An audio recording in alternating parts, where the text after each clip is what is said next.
इस्लामाबाद के इलाके blue area में दुकान में डकैती की वारदात की सीसीटीवी फुटेज मंजर-ए-आम पर आ गई। मुसल्ला डाकू दुकानदार और ग्राहकों को लूटकर फरार हो गए। मजीद जानते हैं डॉन न्यूज के नुमाइंदे शकील करार से। शकील, इस वारदात के हवाले से मजीद अपडेट कीजिएगा। जी बिल्कुल, चंद रोज कबल थाना कोसार के ब्लू एरिया में एक दुकान में डकैती की वारदात हुई थी, जिसकी फुटेज सामने आ चुकी है और उसमें देखा जा सकता है मुलजमान आसानी डकैती और लूटमार करने के बाद फरार हो जाते हैं। पुलिस ने मुकदमा दर्ज कर दिया, लेकिन अभी तक मुलजमान गिरफ्तार नहीं हुए। बहुत शुक्रिया शकील।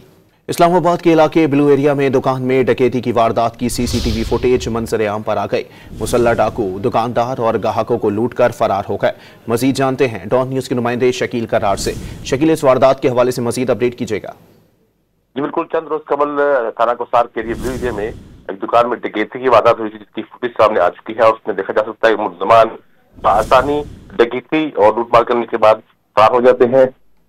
पुलिस ने मुकदमा दर्ज कर दिया, लेकिन अभी तक मुलजमान गिरफ्तार नहीं हुए।